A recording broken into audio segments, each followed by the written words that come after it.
coméntanos, ¿de qué nos vas a hablar hoy? ¿Qué libros nos has traído? Pues os he traído la primera edición de La filosofía del inconsciente de Hartmann. Es la primera edición de 1869, como puedes ver aquí. Es una edición un poco difícil de encontrar ya. En internet solo he encontrado 2 ahora mismo.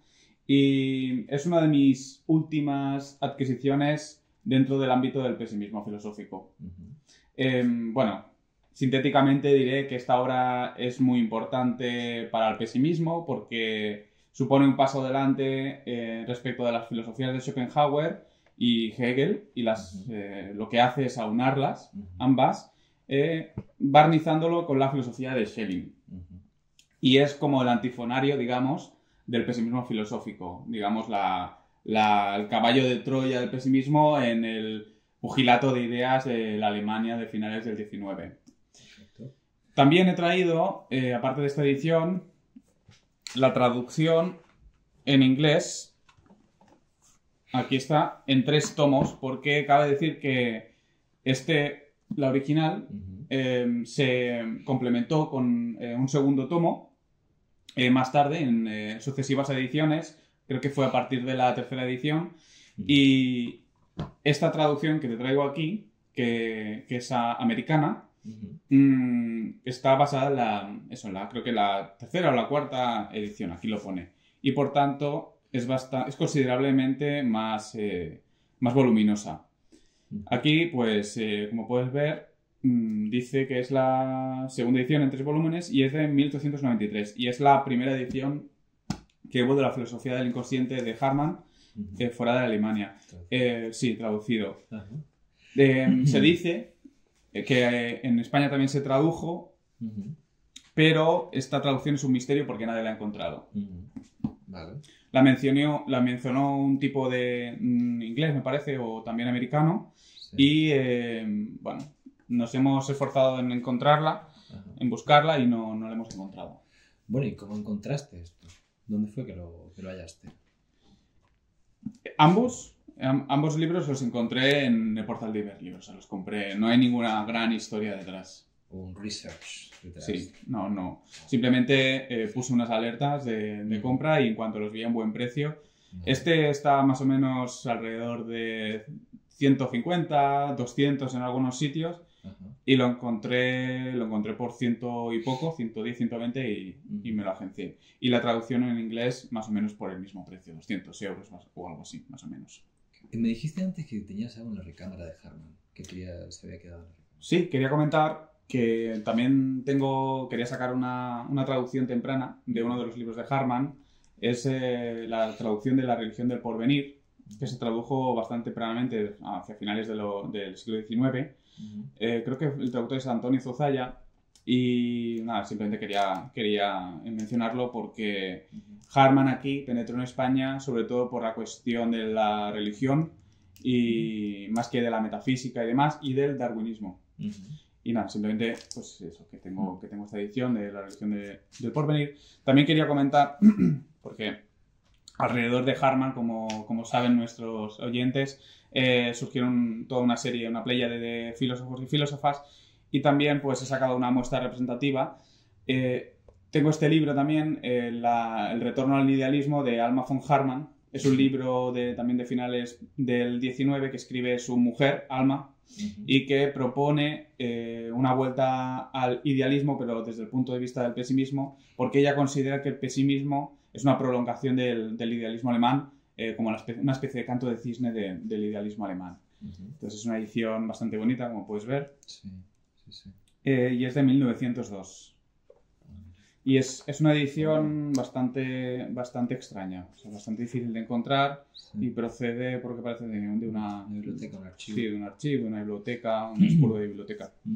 Y por último, quería comentarte una curiosidad, que es es el inconsciente de Hartmann, que procede de la biblioteca personal de un tal James Hartman Huss, profesor de filosofía de la Universidad de California del Sur. Sí. Esto es curioso porque este libro, el inconsciente, desde el punto de vista de la fisiología y de la teoría de la descendencia, se publica principalmente, originalmente, en anónimo, sin autor. Se consagra como uno de los grandes libros contra la filosofía de Hartmann, y luego Hartmann se desvela como el autor de su propia réplica.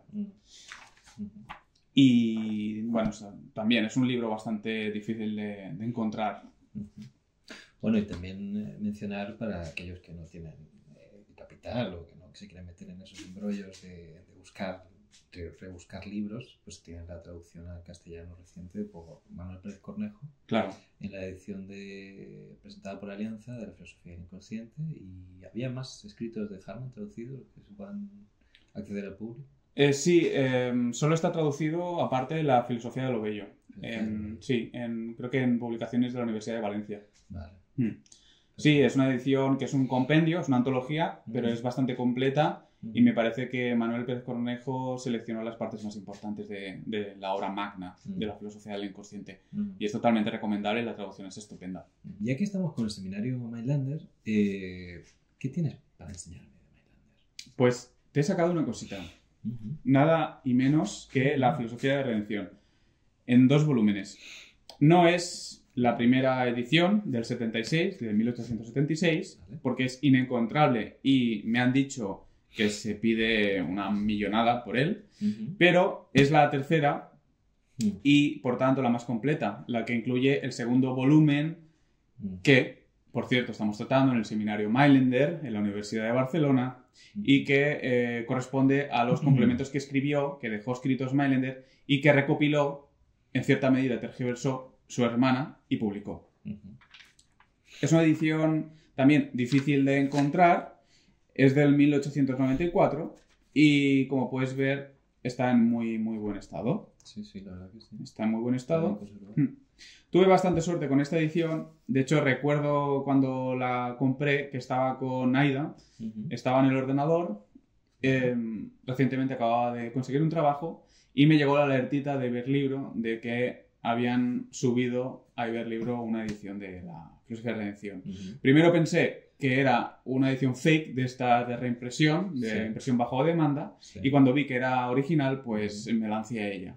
Me costó, no sé, unos 300 euros más o menos. ¿Ambos volúmenes? Sí, ambos volúmenes, sí. Qué bueno. Y luego quería sacar, para complementar lo dicho, una curiosidad.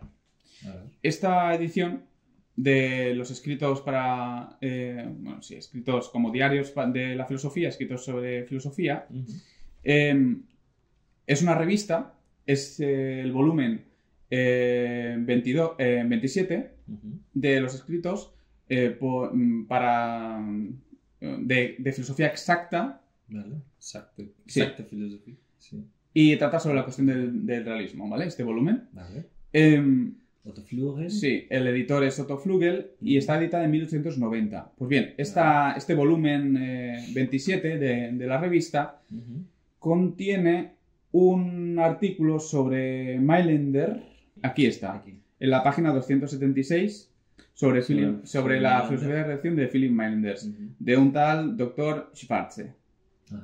¿Y qué tal? ¿Y qué menciona aquí? ¿Hace una especie de introducción acerca de la...? Sí. Mira, si lo tenía está marcado con un papel. Sí, es un poco una introducción biográfica. Habla sobre su pensamiento filosófico y religioso. Habla sobre los inicios de Mailander, cuáles fueron sus inquietudes filosóficas que estudió. También un poco su opinión política. Hace como un esquema de su metafísica, de su teoría del conocimiento. Habla de su relación con Schopenhauer, etc. Pero bueno, que es una muestra, una prueba de que se hablaba de Mailander en Alemania. Que no fue simplemente un autor maldito que fue olvidado repentinamente, sino que 20 años después de su muerte todavía se seguía hablando de él en algunas revistas. Bueno, de hecho, la publicación de la filosofía de la redención, si mal no recuerdo, provocó movimientos sociales, ¿no? Sí, esto... sí, por el lado de la filosofía, sin duda, y por el lado social al que tú aludes, parece que también, ¿no? Como cuenta Manuel Pérez Cornejo, sobre todo Es como que revolvió un poco el nido, el avispero socialista por ahí, por Frankfurt. Claro. Y hubo ciertos obreros que se vieron tentados de seguir su filosofía, que incluso se dice que después de su muerte erigieron un busto al lado de su casa, y su casa daba la casualidad que pasaba por el camino a las fábricas, y que retiraron el busto para que los obreros no pudiesen conocerlo, interesarse por su obra, porque se había dicho que algunos obreros se habían suicidado y por tanto los empresarios estaban perdiendo mano de obra por el camino, y por tanto decidieron apartarlo de la vista. Claro. Bueno, ya que estamos hablando de Harman, Mailander, la cuestión del pesimismo, ¿no?, gira en torno a esto. ¿Hay en tu biblioteca otros autores que traten sobre este tipo de cuestiones? Sí, claro. O sea, como bien saben nuestros oyentes, hubo como mínimo 2, que sepamos, controversias sobre el pesimismo, y por tanto generó un aluvión de bibliografía. He sacado una selección, una muestra representativa de ello. Una muestra patria sería este libro de un francés, Franz Gebert, titulado La tristeza contemporánea. Este es uno de estos libros que sacaron, es de 1900 la edición, a finales y principios del 20, preocupados por la cuestión del pesimismo, pero abordada la cuestión desde un punto de vista crítico e incluso peyorativo, diría yo. Normalmente toda esta literatura alrededor de la cuestión del pesimismo se escribió para criticarla, no tanto para alabarla o comprenderla objetivamente. Sin embargo, todos estos libros sirvieron para que autores, sobre todo de la generación del 98, descubrieran el pesimismo y pudieran leerlo, porque inevitablemente para criticar el pesimismo necesitan citarlo y exponer su doctrina, y por tanto sirvió para que fuese conocido aquí en España. Porque lo que son defensores del pesimismo, libros que defendían el pesimismo, no hay tantos. Bueno, por vía de la crítica, al final se acabó exponiendo. Exacto, sí, Las del pesimismo. Claro. O sea, Baroja, Unamuno, Azorín, todos estos autores lo descubrieron el pesimismo en estas traducciones, sobre todo del francés. Luego te he traído otro libro que me pregunta sobre autores más secundarios. Este es un libro de Olga Plumacher, que fue también una gran actriz, ¿no?, de agente pesimista. Este es el libro El pesimismo en el pasado y en el presente, en una edición de 1884. Y bueno, esta autora es una alemana, creo que es suiza, creo que es la primera mujer que que que acaba una carrera en una universidad de expresión alemana, pero que escribe desde Estados Unidos. De Estados Unidos, exactamente. Desde una comunidad germana en Estados Unidos.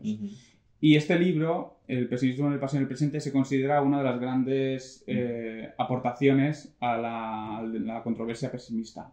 Porque expone muy sintéticamente cuáles son las tesis, las virtudes y los defectos de los diversos sistemas pesimistas, y combate con mucha pericia las principales críticas de los detractores.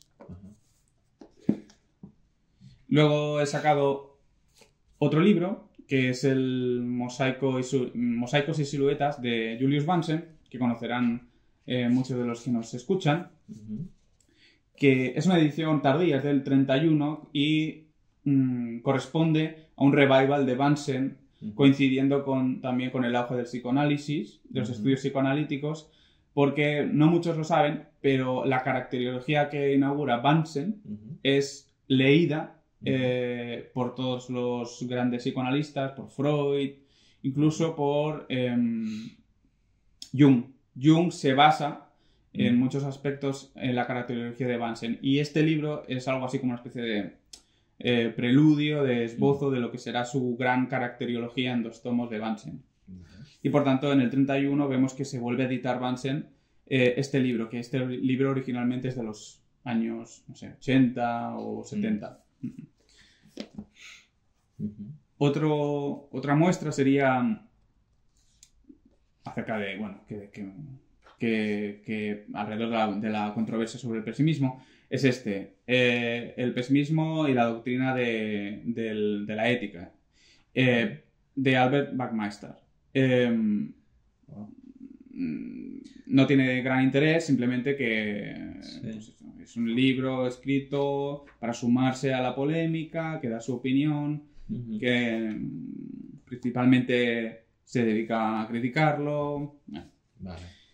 Como el primero que me enseñaste, ¿no? Sí, más o menos.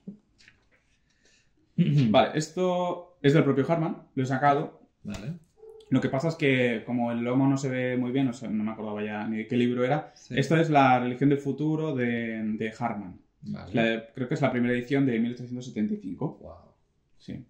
Está escrito en caracteres góticos, Sí, en fracture, que se dice, y... Ajá. Luego sobre Harman se escribió también muchísimo, o sea, muchísimos libros. Es uno de los autores más comentados filosóficamente.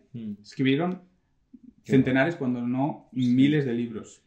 Esto es una edición de 1907 de un tal Theodor Kapstein, que lleva un retrato de Harman en algún lugar y que da fe de que después de la muerte de Harman, que ocurre a principios del 20, me parece que en 1902, se sigue discutiendo su filosofía. De hecho, se sabe que se siguió discutiendo en las principales facultades de filosofía y que todavía se escribía mucha literatura alrededor de su filosofía. Y por último, también otro libro del mismo estilo, de un tal Albert Vogele, el pesimismo y la tragedia en el arte y en la vida. Y es una edición del 1910. Vale. En la línea, da fe de que seguía escribiéndose profusamente sobre la cuestión. Y ya que estamos con Harman, también te quería comentar que dispongo de una carta de Harman de finales de su vida ya, del 88, en la que, bueno, después de descifrarla con muchas dificultades, descubrimos que le cuenta a un amigo, un compañero, acerca del éxito editorial de su filosofía del arte, de sus publicaciones alrededor del arte. Porque la filosofía del arte de Harman es bastante importante, marca como el final de la estética romántica o posromántica, y él en esta carta comenta que su libro, en ese momento en el que lo escribe, ha dejado ya de venderse como se vendía anteriormente y le está reportando muchos menos beneficios. Y entre otras cosas, pues le comenta los cambios filosóficos que está sufriendo su país alrededor de la cuestión de la estética. ¿Y cómo fue que conseguiste esta carta? Bueno, la carta la conseguí también a través del portal de Iberlibro, pero como tenía dudas acerca de su autenticidad, estuve comentando con Manuel Pérez Cornejo su posible autenticidad. Y determinamos que era muy posible que sí que lo fuera, porque lo comparamos con muchas firmas de Harman y con muchos manuscritos de él. Y llegamos a la conclusión de que lo era, además de que el anticuario que nos lo vendía nos lo vende con garantía y forma parte de como una especie de consorcio de anticuarios donde garantizan que todo lo que venden es original. Vale. Bueno, así estuvimos grafología para... en la medida de lo que entendíamos, comparar, porque la carta está escrita en, digamos, la fuente, la forma de escribir guillermina, que es muy... una letra torcida, muy alargada y complicada de descifrar. Incluso diría yo que más que la gótica. De hecho, se la enseñé a una profesora de alemán nativa y ella también a duras penas pudo leerla.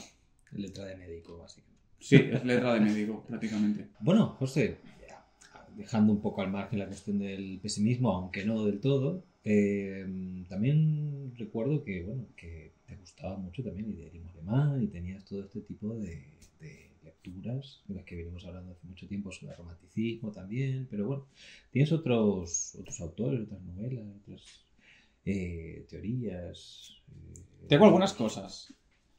partiendo de la base de que mi colección es una colección de pobre, ¿vale? Porque no puedo aspirar a volúmenes de miles de euros, primeras ediciones increíbles, tengo algunas cosillas que he ido encontrando en mis búsquedas por la red o por anticuarios en Alemania, por incluso anticuarios de aquí, he encontrado alguna cosa que a mí, bueno, me suponen un cierto orgullo por la dificultad del hallazgo, pero que tampoco son grandes, ¿no? Maravillas.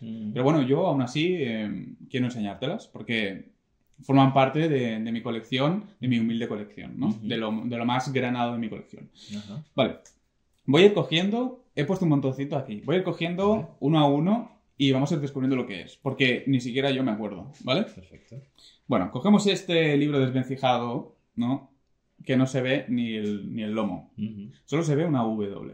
Es un libro verde. Probablemente lleve arsénico, porque la pintura verde en aquella época la componían con arsénico y por tanto este libro seguramente será venenoso y ahora estemos sufriendo algún grado mínimo, espero, de intoxicación.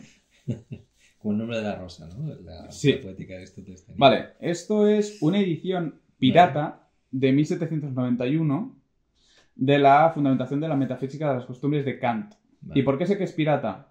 Porque no está indicada la edición.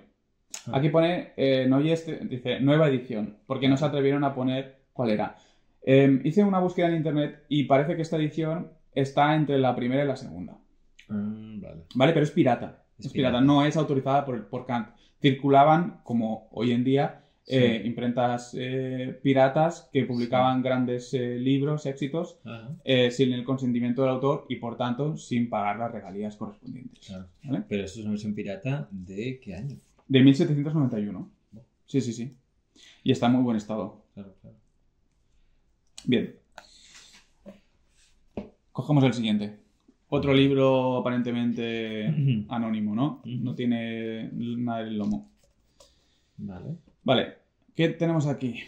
Bueno, un ex libris de un tal Alexander Kosciuszko. Vale. Esto es... esto es un libro de una importancia moderada relativa. Este es el Bruno, el diálogo del Bruno, o de los principios de las cosas, sobre lo divino y los principios naturales de las cosas. De 1802. Es la primera edición del diálogo que escribe Schelling del Bruno, donde expone algunas de sus principales o más relevantes ideas estéticas. En la línea con el idealismo alemán, pues de la estética de Hegel, de Solger, etc. Como puedes ver, también está en muy buen estado. Este es quizá uno de los libros más importantes de mi colección de idealismo alemán. Tampoco es fácil encontrarla. La que es fácil de encontrar es la edición, si no me equivoco, del 34, de 1834, pero ya que también se considera primera edición, pero que no es la original. Es primera edición porque se publicó junto a otros ensayos, pero la primera edición, por así decirlo, independiente, autónoma, es esta de 1802. Cojamos otro. Vale, esto ya sabemos de quién es, de Fichte. Vale, sí. Esta edición esto es sobre el destino del sabio, de 1806. Y es una primera edición de Fichte, de esta obra donde expone su concepción protestante, por así decir, del destino pues, del estudioso, del investigador, del filósofo. Sí. Y también, bueno, aderezado con ciertas ideas nacionalistas problemáticas, dejémoslo ahí, ¿no? Sí, como el olor incluso que viene del libro. Sí, exacto. Sabemos que Fichte era un liberal, pero era un liberal nacionalista. Claro. Pasamos a otro que si no nos detenemos demasiado y el vídeo va a durar demasiado. Estoy cortando muchas preguntas que me vienen. Si te ocurre alguna rápida me la puedes hacer. Sí, claro. Cogemos este. Vale, este es el Almanaque de las Musas, en edición de 1802, es decir, es la única edición que hubo de este volumen. Esta es una revista que tiene una larga trayectoria en Alemania, que está influida por una revista francesa de la Ilustración, que se publica en 1802 se publicaron, no sé, pocos números, no creo que más de 3 o 4 no se publicaron. Tirada corta. Bueno, sí, es como nosotros un poco. Sí, sí, sí. Editada por Schlegel y Tieck, por los románticos. ¿Y por qué es importante este volumen? También este volumen es de los más caros, digamos, que tengo, porque contiene, como puedes ver aquí, unos textos de un tal Bonaventura. Bonaventura era un seudónimo de Schelling. Y también... Es el de Bilder der Kindheit. No, a partir de aquí. Vale. Die letzten Worte des Vaters. Vale. Y aquí también contiene uno de los primeros textos publicados de Novalis. Mira. Después, si pasamos a las siguientes páginas, vemos que contiene también unos textos de los hermanos Schlegel, de Friedrich y August. Y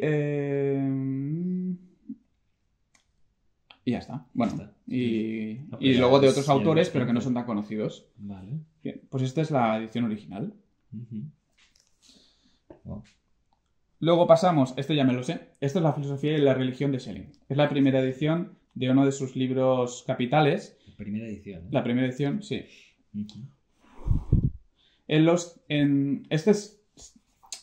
Se considera uno de los libros como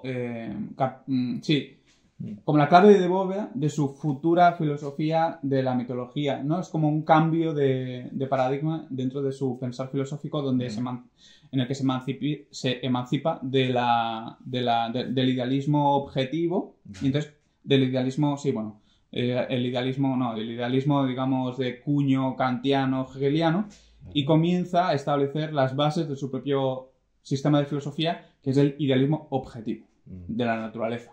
Vale. Pues las bases se encuentran en semilla en este tratado sobre filosofía y religión.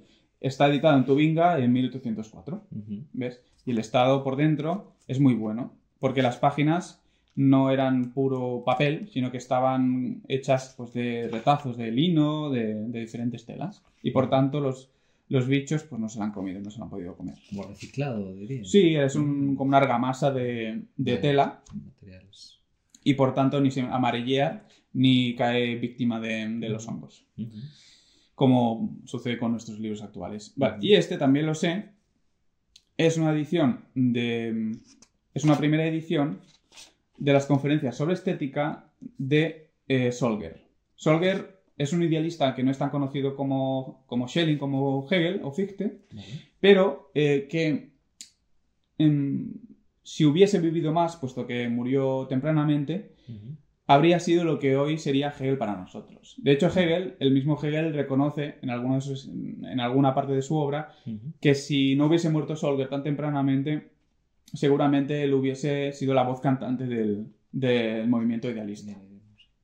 Sí, son unas conferencias de 1829 bastante influyentes, aunque su nombre es desconocido para la mayoría de estudiosos, no del periodo, pero para los legos, digamos, de la materia, Solger no suena para nada, ¿no? Pues son muy influyentes estas conferencias porque, digamos, sitúan la idea dentro de la historia de la filosofía de que la estética es un juego de bisagras entre lo finito y lo infinito.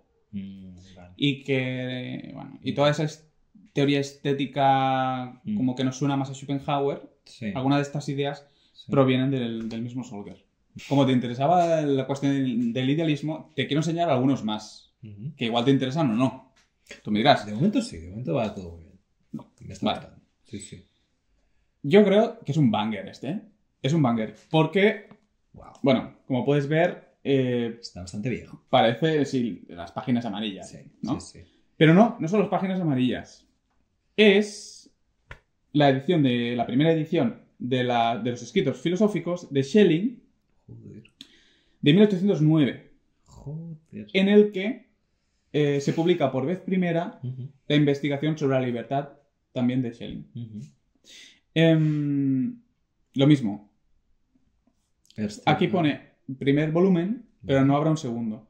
Porque esto fue que Schelling, después de que se muriese su mujer, digamos que se aisló. Y entonces unos editores le propusieron publicar como una especie de obras completas, prematuras, porque Schelling todavía no era muy viejo entonces. Y empezaron a editar sus obras actuales. Publicaron este primer volumen. Luego se fue aislando más y más hasta que casi desapareció de la escena filosófica alemana y por tanto el segundo volumen pues se quedó en potencia y jamás se publicó. Vale. Y aquí es donde salió el escrito sobre la investigación de la libertad. Lo mismo. Luego, de manera autónoma, porque está publicado junto a otros escritos, de manera autónoma se publicó también en los años 30, finales de los 30, el escrito de la libertad. Bien, bueno. Saco otro. Mira, este creo que vas a saber de quién es. Kant. Vale, esto es la antropología en sentido pragmático, de 1798. Vale, este me parece que es la primera edición, si no me equivoco. Y es una edición original, genuina, no es la pirata. Sí, del 1798. Sí. Para los kantianos, esto... Creo que este libro no lo leímos en la carrera, si no me equivoco. Este no. ¿Este no? O yo lo leí por mí. Se llama Antropología Filosófica, pero no creo que sea este. No, este no es. Es otra cosa.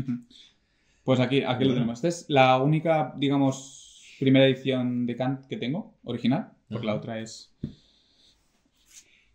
Luego este libro sí que es curioso. ¿Fichte? Sí, vale. Si el otro que te enseñé era La esencia del sabio, vale. Este es sobre la vida bienaventurada, ¿no? Por así decirlo. Vale, ¿qué curiosidad tiene este libro? Es un libro es un tratado de Fichte. Es una primera edición de 1806 que gané en una subasta de eBay. Ah, mira. Me salió por muy buen precio. Pero ¿qué pasa? Que cuando me llega, descubro que contiene un ex libris de Fritz Mausner. Es decir, que este libro procede del expurgo de la biblioteca de Fritz Mausner, que es uno de los filósofos más importantes de del primer tercio del siglo XX en Alemania. Finales del XIX, primer tercio del XX. Vale. Y bueno, me hizo ilusión pues saber que era suyo. Bueno, entre otras cosas, pues, escribió un libro muy influyente sobre filosofía del lenguaje y también un diálogo de los muertos en el que interviene Schopenhauer, Sócrates y una serie de personajes caricaturescos que hablan sobre muchísimos temas. Sí. Y que también influyó bastante por lo que he podido leer, en Wittgenstein. Ah, mira. Fritz Mausner. Claro, como filosofía del lenguaje, ¿no? Sí. Es un autor outsider. Nunca escribió en los círculos de la academia, sino que siempre desde los márgenes, y aún así fue considerablemente influyente, ¿no? O sea que tenemos un libro que procede de su biblioteca. ¿Y en este volumen hay algunos apuntes, márgenes o algo así? Más allá del ex libris no he encontrado nada más. No he encontrado ningún apunte. Vale. No. Ya tiene su base. Sí, Vale, y este libro es otro libro de Solger. Sabes que antes te he enseñado las conferencias sobre estética. Sí. Pues aquí te enseño, contiene un bonito equilibris. Te enseño el Ervin, 4 conversaciones sobre lo bello y sobre el arte. Que también es una edición de 1815 en 2 partes, contenidas en este mismo volumen, donde Solger establece también un poco la manera del Bruno de Schelling, cuáles son las bases, los fundamentos de la estética, de su sistema filosófico. Está en muy buen estado. Sí. Y nada, solo destacar que parece ser que Francisco Caja, que es un profesor de la Universidad de Barcelona, lo ha traducido y la traducción está ya en prensas, porque yo le escribí y le dije, bueno, ¿lo vas a publicar o no? Porque nos habló de ese libro hace muchísimos años. Ahí lo conocí y por eso me puse a comprar libros suyos.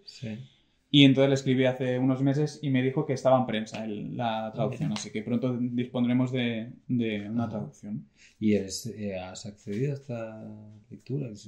¿Puedes explicarnos de qué va Sí, no, la estética de o sea, la propuesta de... no quiero entrar tampoco en detalle, pero va en la línea con lo que te he comentado antes. Sí, No tiene, está en formato dialógico sí. y... Ah, no, bueno, me refiero al contenido, pero eso es otra cosa. Sí, bueno, es una pregunta. es entrar en una harina... Es una de esas preguntas que me vienen y digo... Es entrar en detalle, en pormenores Claro. de un sistema, o sea, de un tipo de filosofía bastante alambicada e intrincada, que creo que sería para toda la tarde ya. Claro, claro. Quedarnos hablando sobre la filosofía de Sol, que es muy, muy interesante, desde luego. Pero bueno, quédate con la idea de que la estética o el arte o digamos, la relación estética que establece el espectador con la obra de arte para Solger es una relación entre lo infinito y lo finito. Y es paradójico porque, dice Solger, en el arte se da la circunstancia de que lo infinito es apresado por lo finito. Vale. Es totalmente paradójico. Aparte del idealismo y del pesimismo que me has presentado ahora, que me has enseñado, veo que hay libros mucho más viejos o que refieren, o que seguramente referirán a épocas pasadas, siglos pasados. ¿Qué tienes en tu biblioteca que me quieras enseñar? Pues aparte de esos temas, también me interesa bastante el siglo XVII. Dispongo de algunos ejemplares acerca de la cuestión de los hugonotes y la persecución de los hugonotes y de las guerras de religión, de Pierre Bayle y de otros autores, y contra reformistas y demás. Pero en el ámbito más estrictamente filosófico tengo dos libros que están bien dentro de lo que, como ya he dicho, he calificado de biblioteca humilde, de pobre, que son dos libros de Descartes, como no. Bien. Bueno, también tengo uno de Diderot, que también te lo puedo enseñar después. Sí. Vale. Te los quiero enseñar, ¿vale? A ver si te gustan. Uno es esta edición también deslavazada, pero bueno, más o menos bien conservada, teniendo en cuenta que tiene 200 y pico años o 300. Increíble. De 1679, de las pasiones del alma de Descartes. Como aquí puedes ver, Descartes, lo llaman René, el de las cartas. Como Montaigne, como Quevedo llamaba a Montaigne el señor de la montaña. Por supuesto, pues René de las cartas. Eso está editado en París, en la editora de Theodore Girard. Y es un libro que me gusta, que lo busqué, precisamente porque me gusta el Descartes, no tanto el Descartes mecanicista, racionalista, sino ese Descartes vulnerable de las pasiones, que rompe un poco el esquema de ese Descartes frío que se suele enseñar en los colegios y en las universidades. Y es prueba de que existe otro pensador, otro Descartes mucho más sentimental y profundo. En este libro es curioso porque, bueno, aparte de tratar las cuestiones del alma, que eran tan importantes en aquella época, y de desmontar algunos prejuicios acerca de la cuestión, afirma que la razón no puede funcionar sin los sentimientos y los afectos y busca además causas, algunas risibles, de manifestaciones anímicas como pueden ser las lágrimas. Y es muy divertido leer la explicación que da él de cómo se produce la humedad en el lagrimal y por qué sale el agua de los ojos y eso a su vez porque alivia la pena, etc. Y es bastante entretenido de leer, como casi todo lo de Descartes, ¿no? Que es muy literario. Descartes, por ejemplo, eso, las meditaciones metafísicas se pueden leer casi como una novela. Pues este libro es un tratado separado por artículos, pero también es muy literario y muy entretenido. Y luego te quería enseñar otro libro. Este ya es más grande, más voluminoso. Vale. Como puedes ver aquí, es precioso. Ha sufrido, pero ha sobrevivido. Que son Los Principios de Filosofía. De 1668, con el privilegio, como no, del rey. Claro. Este libro, Los Principios de Filosofía, está escrito originalmente en latín, como reza en el título, ¿no? Y por René Descartes. Parece que la traducción en francés se realizó por uno de sus amigos, que no es del mismo Descartes, y es un libro que, bueno, tiene una falta aquí, pero no es demasiado importante. Es un libro dirigido a la princesa Elizabeth de Bohemia. Ajá. Y trata algunas cuestiones con un propósito, creo yo, más divulgativo, ¿no? Descartes escribe, pues no sé, los 4 grados de conocimiento, la raíz de la filosofía, que las hunde en la metafísica, la relación entre religión y filosofía, etc. Es un libro que, a excepción de la portada, donde tiene una pequeña falta, está muy bien conservado y contiene diversos grabados sobre mecánica y experimentos que realizó el propio Descartes. ¿Ves? Oye, que se me ha olvidado una cosa. Te quería enseñar uno de Diderot. Son las cartas sobre los ciegos. Es una primera edición de las cartas sobre los ciegos, editado en 1749. ¿Vale? ¿Por qué es rara esta edición? Aparte de porque está en muy buen estado. Sí, porque conserva el retrato de Diderot. ¿Ves? Que se está desprendiendo un poquito. Porque estaba pegado sobre la página y por tanto en muchas ediciones carecen de él porque se han perdido. Se han desprendido y se han perdido. Bien. Bueno, esto es un ensayo, bueno, es más bien un ensayo, diríamos, de Diderot que intenta probar que hay un cierto a priorismo en la mente de los seres humanos y demuestra cómo los ciegos, aun siendo ciegos, tienen como un concepto, una concepción del espacio y del tiempo y no son, los seres humanos no son una tabula rasa, sino que partimos de un cierto conocimiento a priori. Vale. Sí. Entonces entraría dentro de la polémica acerca de si los ciegos sueñan o no sueñan, si sueñan con con ruido visual o con sonidos o con tal, y él pues va intentando desgranar y demostrando que los ciegos parten de una cierta base espaciotemporal mental, por sintetizarlo mal y rápidamente, ¿vale? Vale. Qué guay. Bueno, y oye, y de todos estos libros, yo supongo que en alguno te habrás encontrado por sorpresa, como en alguno que me has enseñado antes, como este de Diderot, ¿no? Que también tienes la fotografía, bueno, el grabado de Diderot. Que tenga firmas, o que tenga algunas dedicatorias, o que tenga algo que sea de alto valor, ¿no? Claro. Sí, como te digo, no puedo aspirar a firmas de Cervantes, ni de Quevedo, pero puedo tener algunas más o menos importantes o que a mí me interesen personalmente por mis gustos, en virtud de mis gustos literarios y filosóficos. Te quiero enseñar algunos, 4 o 5. Vamos rápido y no alarguemos demasiado esto. Venga. Cojo el primero. Pompeu Genet. Es también una primera edición de este libro de Pompeu Genet, de Pensant, Sentir y Rien. Sí. Y como puedes ver, está dedicado a un amigo suyo por el mismo Pompeu Genet. Mira. Pompeu Genet tiene una cierta relación con el pesimismo porque escribió un libro que se llamaba Literaturas Malsanas, en el que cargaba contra algunos pesimistas, Nietzsche en particular. Leíó a Harman. Hay un artículo en Cuadernos de Pesimismo en el que habla sobre la relación entre Eduard von Harman y Pompeu Genet, padre, por cierto, de paso lo digo, del racismo catalán. Vale. Mira, aquí tengo otro, es una edición preciosa, como puedes ver, con gofrados en oro, de Eugenio d'Ors. Esto es un libro, es el libro del Molino de Viento, de la editorial Sempere, de Eugenio d'Ors, dedicado también a un amigo, que era un marqués, firmado por Xenius, que era uno de los seudónimos de Eugenio. Vale.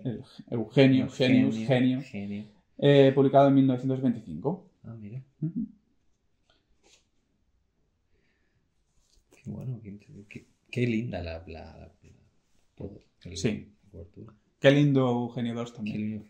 Este libro tiene cierta historia, la voy a contar muy rápidamente.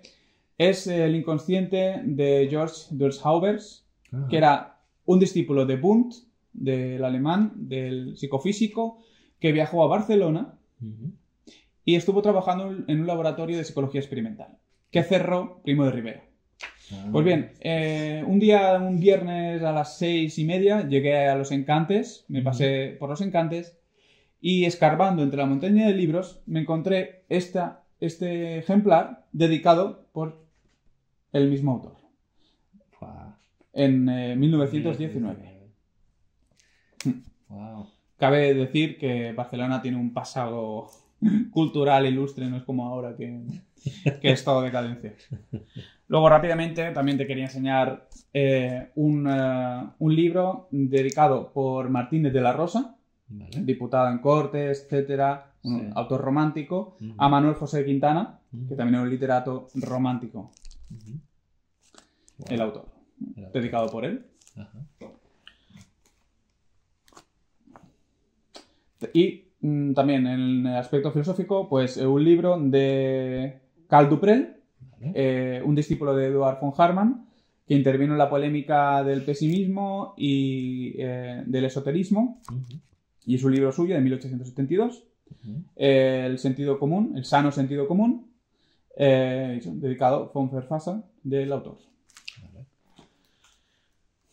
También un libro de Hans Weininger, del autor del Como si, ¿Cómo sí? Sí. influyó también moderadamente en Nietzsche, y es un libro dedicado a un sargento, Prager, que lo he buscado en internet y Sí. efectivamente existió, Sí. y se casó en mitad de la Primera Guerra Mundial Ajá. y por algún motivo pues recibió o fue a pedirle a Weininger que le firmase este libro de Nietzsche como filósofo. Qué bueno.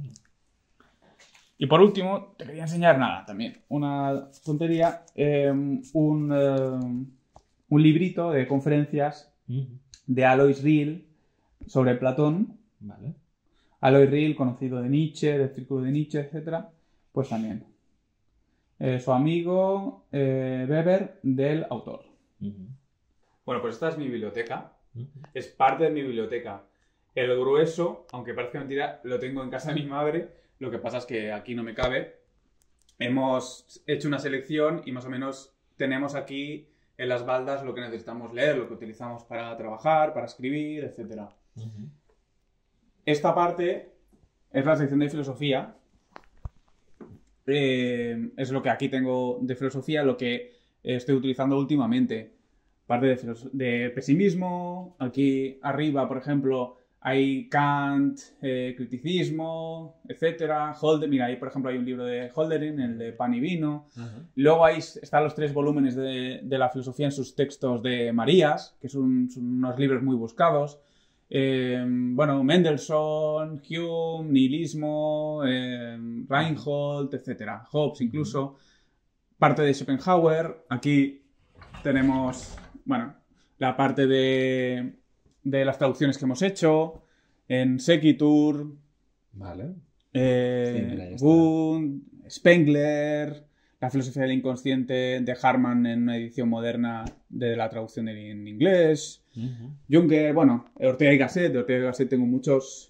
La parte de abajo es música. Esta es la sección de literatura, la punga que tengo aquí, Ajá. teoría literaria, literatura española. Bueno, aquí tenemos una biografía de Leopardi. Aquí tenemos una figurita de el general de Castaño, el que Ujú. le dio Matarile en la batalla de Bailén al ejército de Napoleón. Aquí tenemos una figurita pequeña de Unamuno que se puede comprar en la Universidad de Salamanca. Ajá. Aquí unos fósforos del Café Gijón, que es donde hacía las tertulias Paco Umbral. Ujú. Bueno, no sé, cositas tengo por ahí. Aquí tenemos a Goethe con su libro del Fausto. Bueno, es un Playmobil que me regaló Martí. Ajá. Y una colección variada, ¿no? Aquí, esto sí que es heterodoxo. Aquí hay Warhammer. Vale, vale. Aquí soy un lector acérrimo de las novelas de Gotrek y Félix, como puede comprobarse. Esto está plagado de novelas de Warhammer, del mundo de Warhammer. Ujú. Aquí está, por ejemplo, la historia de Suiza, de Laufens, es del siglo XVIII. Es una de las primeras historias de Suiza que se hizo. Vale. Aquí tengo también algunos volúmenes de lo que te he dicho de la persecución de los hugonotes, Sí, hugonotes, sí. de 1686, y o sea, los calvinistas también. los prejuicios contra los calvinistas, etc. Y una mezcla un poco de todo, porque, por ejemplo, si te pones a buscar aquí, mira, puedes encontrar La inquietud en el barro, que son las lecciones de Quintín Racionero sobre filosofía medieval y espíritu griego, con con sus CDs y... Muy bien. A ver, aquí te puedes encontrar cualquier cosa, ¿vale? Luego hay un tratado aquí de ascética de Alonso Otegi, bueno. Qué guay. Luego, bueno, en fin, el manual de Vampiro la Mascarada, que esto es de Aida. Sí. Un tratado de costura medieval, libros de Tolkien. Vale. Bueno, hay de todo. Estos son unas memorias de un diplomático, firmados por él, por cierto. Vale. Muy heterodoxo. Sí, muy heterodoxo. En la revista Manía, libro de Kit Folk, de Mutatis. Esta es la sección de Mauricio Wiesenthal. Mira. Sí, estas son las últimas memorias que sacó, firmadas por él. Las que cuando fuimos a ver, ¿no? Exacto. Claro. Sí, Mauricio Wiesenthal es uno de los novelistas que más me gustan, vivos. Estas son las memorias del barón de Pölnitz, que son muy divertidas. Era un aventurero alemán de finales del siglo XVIII, originales. Y a esto lo mismo, heterodoxo. Y para más heterodoxo todavía, la historia de los heterodoxos de don Marcelino Méndez Pelayo, 2 volúmenes de obras de Gracián, El altar y el trono, que es una obra de contrarrevolución, surgido en el ámbito de la independencia española, de la mal llamada independencia española. No sé, obras de Amado Nervo. Tengo aquí, por ejemplo, también en un carpesano, unas odas a castaños. El tipo que te he dicho antes, la figurita bueno, la Victoria Bailén, etcétera, son de la época, originales. Vale. Son composiciones poéticas dedicadas a concursos. Ajá. También, bueno, tengo obras en pergamino, ¿no? Podemos hacer una cosa, podemos abrir esto y descubrir lo que es. Vale. Porque ni yo mismo me acuerdo, la verdad. Sí, no. Creo que tengo una... Tengo una idea de qué puede ser, Parece el Necronomicon, también te digo. Bueno, esto es pergamino o vitela, es decir, es piel de humano. De humana, sí. De corderito. Tal. Vale, esto es un comentario que le falta la portada. Es una lástima. Es un comentario a los libros, me parece que del alma. De Aristóteles. Si no me equivoco, por Antonio de Rueda, que lo llamaban el Aristóteles mexicano. Ajá. Sí, es un comentario escolástico sobre el de ánima de Aristóteles. Qué guay. Sí. Bueno, hay diversas cositas por aquí. ¿Cómo conseguiste eso? Ese libro. Prácticamente se lo robé a un tío de Wallapop. Sí. Hostia. Bueno, le hice un trato y lo conseguí. O sea, no interrumpiste un intercambio y lo robaste. No lo robé literalmente, pero yo siento que sí. De todas maneras, bueno, que no tiene tampoco mucho valor. Y esto es también pues una muestra general de los libros que tengo, los libros antiguos. Bueno, arriba hay están las obras completas de Larra, editado por Montaner y Simón. Vale. Libros de Aigual de Izco, que era un literato de literatura popular de mediados del siglo XIX. Tengo el libro, lo que pasa es que está aquí arriba y no se va a ver, de Elias Mednikov, que es un científico, no sé si ruso o ucraniano, que fue traducido tempranamente en España y a partir del que fue conocido introducido Mailander en España, porque discute algunas de las tesis de Mailander a propósito de la tanatología de Mailander, ¿no? Y luego, pues yo que sé que tenemos aquí. Tengo que decir que no están ordenados por temáticas porque, dado que tengo poco espacio aquí, están ordenados por una cuestión de tamaño, de dimensiones. Lo que me cabe va y lo que no cabe va en otro sitio.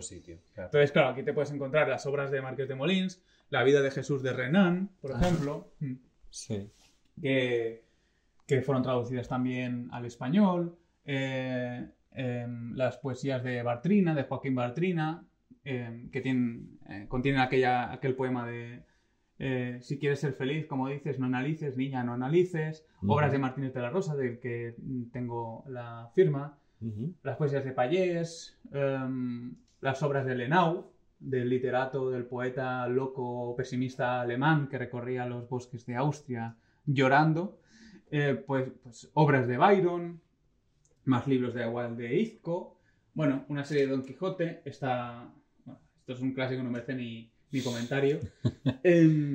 No sé, por ejemplo aquí, este me gusta bastante, lo compré en Oporto. ¡Ay, qué Mira, mono! Este son las Lusíadas, el poema de Camões, de 1850, la Odisea no portuguesa. No sé si alguien estará de acuerdo con esa afirmación. Lo compré en Oporto.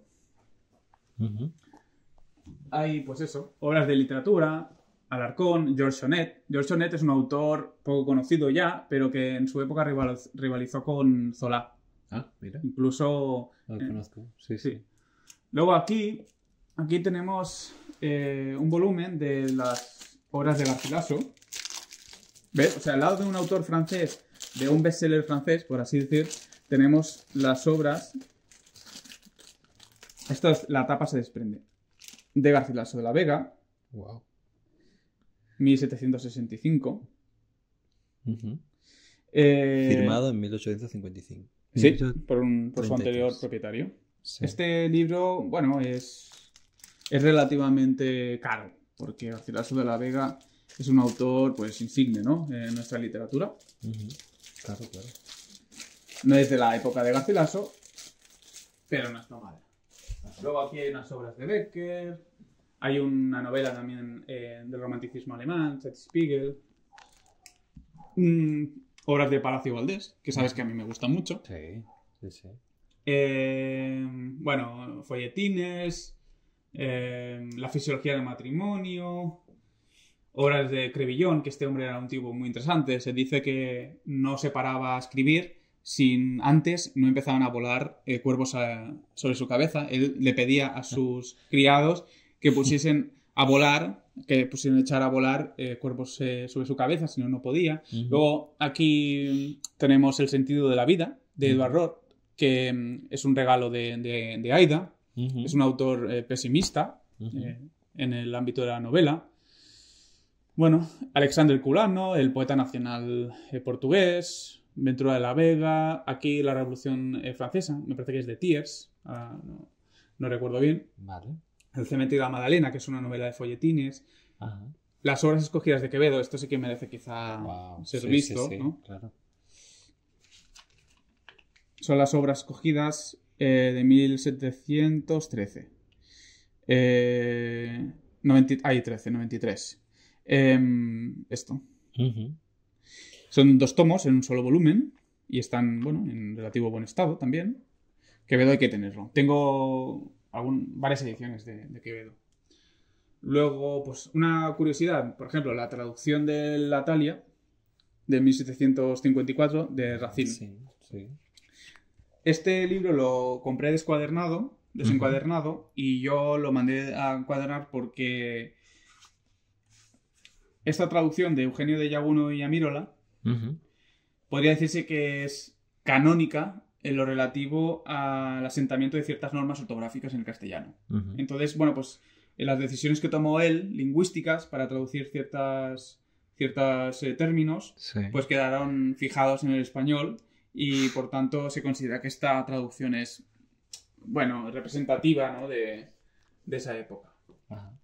O que tiene algún interés, digamos, historiográfico o lingüístico. Luego, pues eso, comedias, etcétera. Aquí tengo William James, Spencer,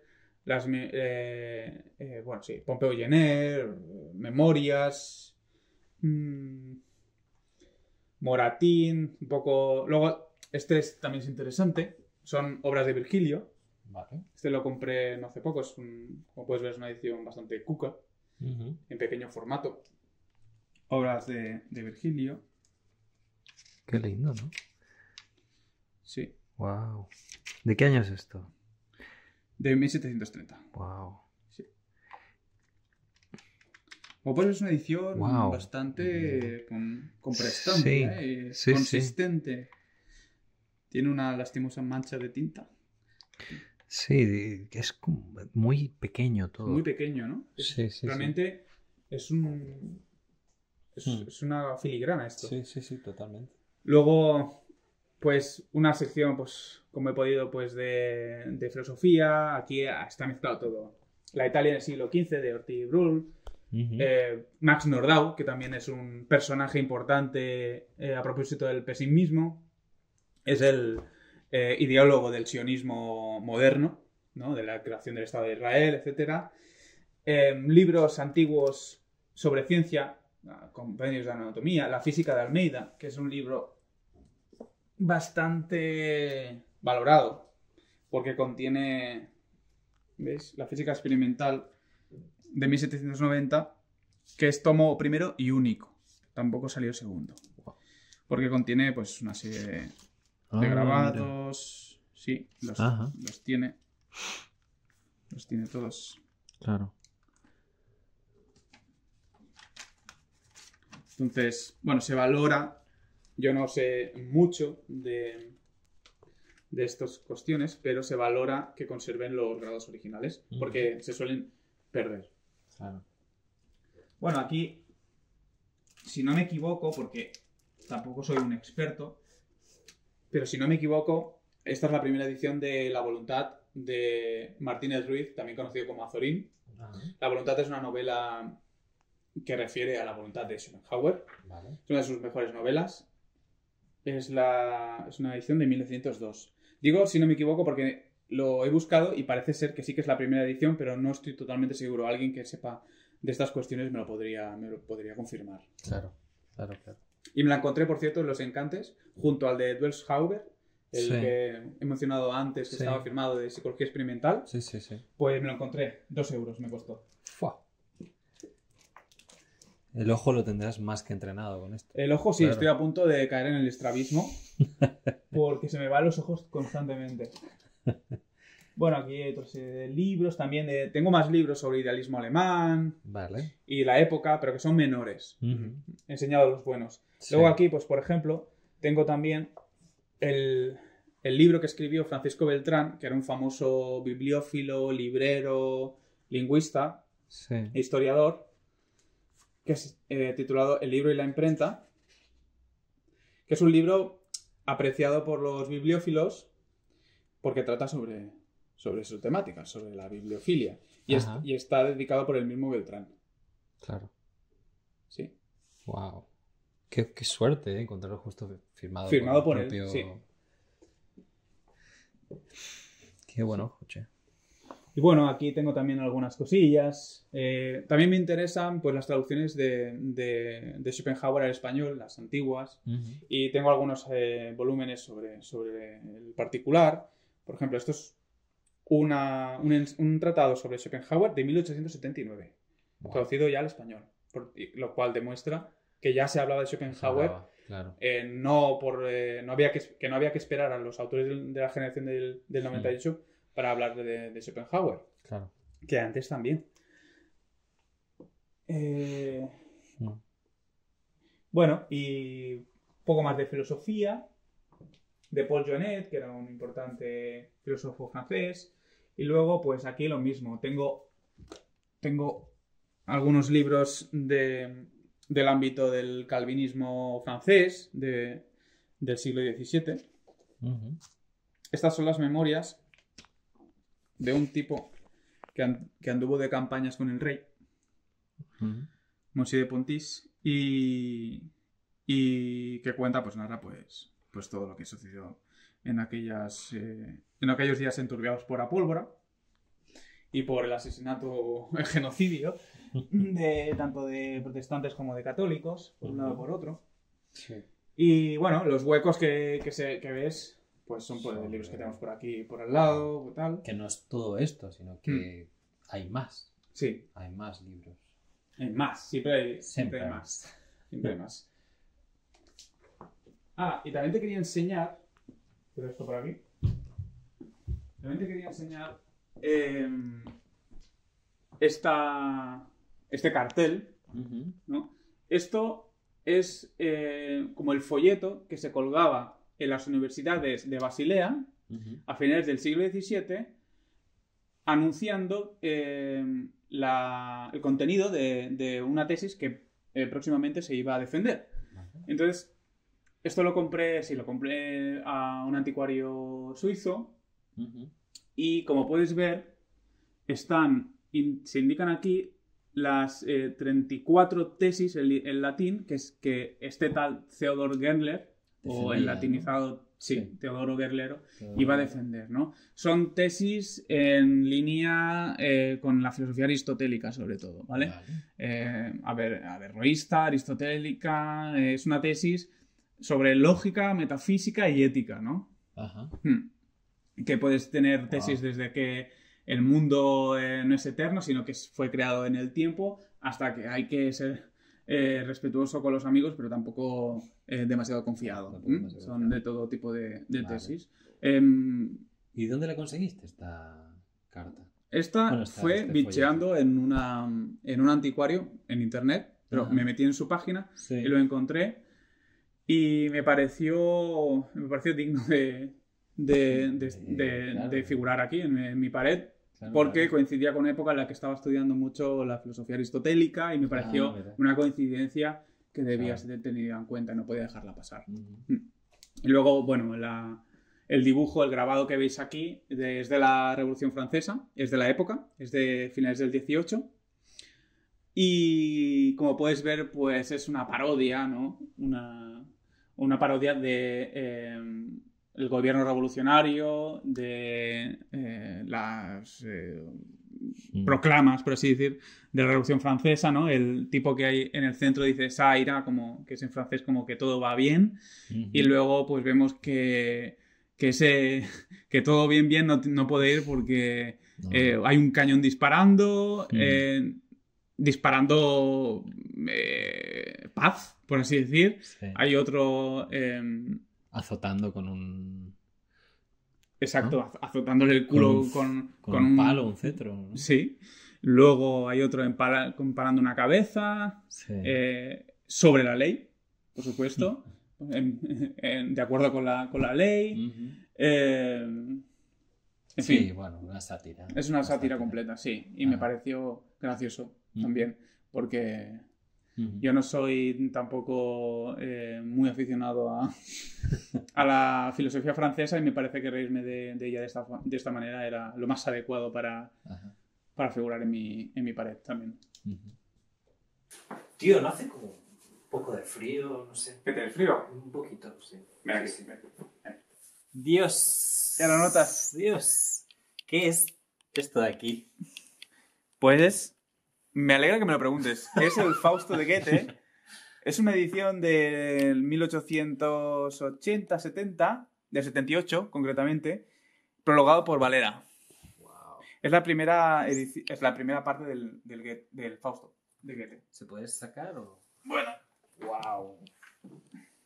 Con ilustraciones y demás. No lo puedo abrir porque está sellado para que no entren pececillos de plata y demás. Ajá. Wow. Bueno. Y es principalmente lo que mantiene caliente la casa. Pues la verdad que ya me siento un poco más.